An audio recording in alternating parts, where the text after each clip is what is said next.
السلام علیکم ورحمۃ اللہ وبرکاتہ۔ ہر مسلمان کے دل میں اور زبان پر شب و روز رہنے والا لفظ اللہ، اس کا مطلب کیا ہے؟ اس پاک لفظ کے معنی کیا ہے؟ اور عربی لغت کے مطابق اللہ کے مطالب کیا ہے؟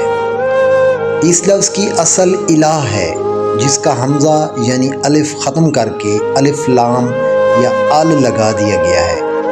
یوں یہ لفظ صرف ذات باری تعالیٰ کے لیے مخصوص ہو گیا ہے۔ اس کا پہلا مطلب ہے لائق عبادت، یعنی جس کی عبادت کی جائے۔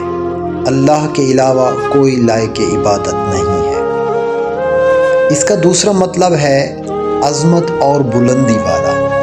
جتنی بھی بلندیاں ہیں وہ اللہ ہی کی ذات کے لیے ہے۔ اس کا تیسرا مطلب ہے سکون پانا، یعنی سکون صرف اللہ کی ذات سے منسلک ہے، اور اللہ تبارک و تعالیٰ کے ذکر سے دلوں کو سکون ملتا ہے۔ سکون دینے والی ذات رب کی ہے۔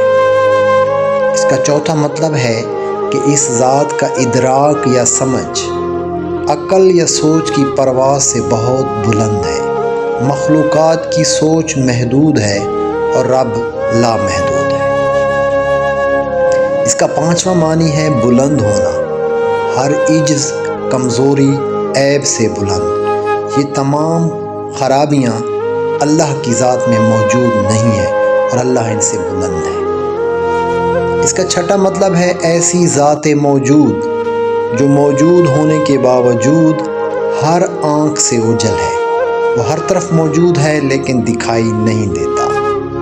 اس کا ساتواں مطلب ہے ایسی ذات پاک جس کی طرف جھکا جائے یا رجوع کیا جائے۔ رجوع کرنے کے لیے صرف اللہ ہی کی ذات اس لائق